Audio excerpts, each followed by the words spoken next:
My father found a cure for my illness, and I wish he hadn't.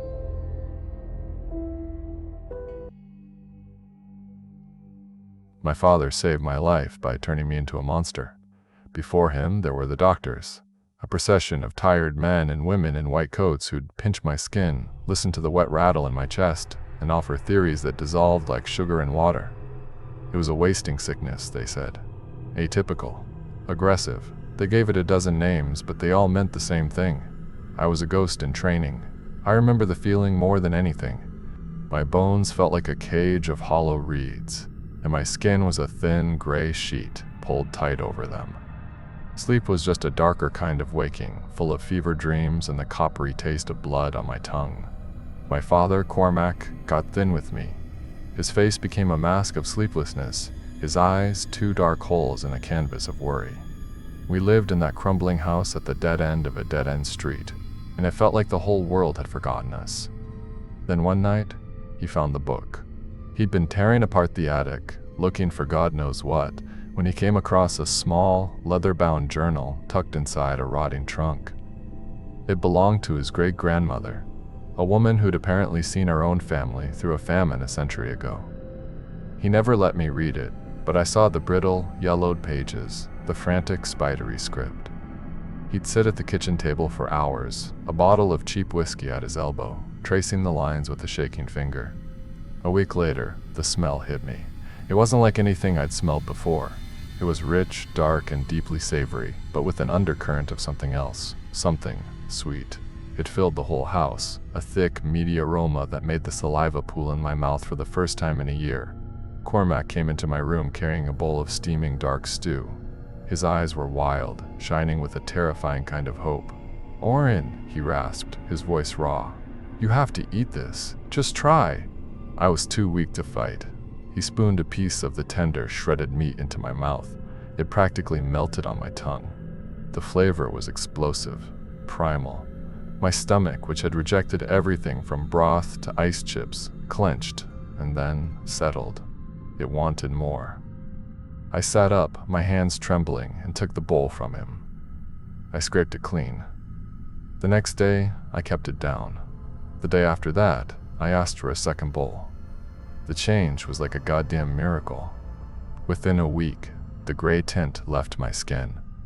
The coughing fits that used to leave me gasping on the floor stopped. I was gaining weight. The hollows in my cheeks began to fill out. My father would watch me eat, his face a mess of relief and some other emotion I couldn't place, something that looked like grief. "It's working, Dad," I told him one night, my voice thick with food. "Jesus, it's really working." He just nodded, his knuckles white where he gripped the edge of the table. He never touched the stuff himself. He'd just cook it, serve it, and watch me. But as my body healed, my mind started to work again, and with it came questions. The meat had a unique texture, a tenderness that wasn't like beef or pork, and the town, our quiet little slice of nowhere, started feeling quieter. Flyers for missing people began to appear on the telephone poles. A local hiker who vanished from the woods, a drifter nobody knew well. I tried not to think about it. The hunger wouldn't let me. It was a living thing inside me now, a constant gnawing ache that only the stew could silence. It was more than an appetite. It was a command. My body didn't just want it, it needed it. The truth came on a cold Tuesday night. Zev, my best friend, hadn't answered his phone in 3 days. His mom was hysterical, the cops were useless. I was worried, but the hunger was louder. Cormac was late getting dinner ready, and the craving was making my teeth ache. Pacing the kitchen, I decided to take the trash out to the big bin by the garage. As I lifted the flimsy kitchen bag, it snagged and tore. Crap spilled out onto the concrete floor. Old vegetable peels, junk mail, and a small black garbage bag tied tightly. It felt heavier than the rest. A sick curiosity, colder and sharper than the hunger, made me pull at the knot. Inside, wrapped in blood-soaked paper towels, was a cell phone. Its screen was spiderwebbed with cracks, but the case was unmistakable. It was bright blue with a stupid cartoon wolf sticker on the back. Zev's phone. The world went silent. The hum of the refrigerator, the distant bark of a dog, the wind in the eaves all gone. There was only the roaring in my ears and the phone in my hand. I stumbled back into the house, my legs shaking so badly I could barely stand. Cormac was at the stove, stirring the pot. He turned, a tired smile on his face, and saw what I was holding. The smile died. The ladle clattered to the floor. "Oren," he began, "what did you do?" The words were a choked whisper. I held up the phone. "What the fuck did you do?" His face crumpled. All the strength, all the terrifying hope he'd been running on just evaporated. He sank into a chair, his body racked with sobs that made no sound. "The book," he finally choked out, his voice a ragged shred of what it was. It said, "A cure for a wasting body requires a vibrant one, a life for a life. I couldn't lose you. I couldn't."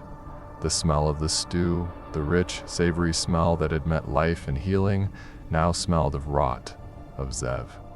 My stomach heaved, and I threw up on the linoleum floor. But it was just bile.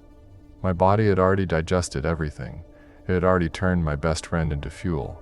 He served it anyway. After we cleaned up the mess, after my screaming turned to weeping and my weeping turned to a hollow, empty silence, he placed a bowl in front of me. The same dark, rich stew. My brain was screaming, a siren of pure, undiluted horror.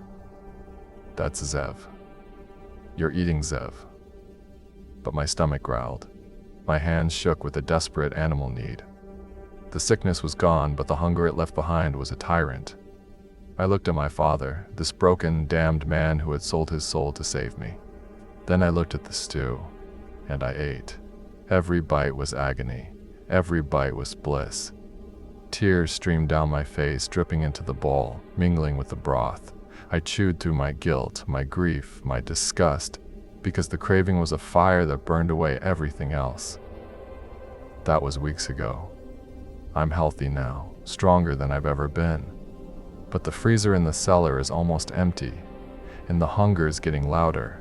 It whispers to me when I'm trying to sleep. It shows me faces in my dreams. I'm scrolling through my contacts right now. I stopped on a name, Maja. She was always so nice to me, even when I was sick. She has a great laugh. My thumbs are moving. My mouth is watering. "Hey, you busy Friday night? My dad's making his special stew. You should come over. It's to die for."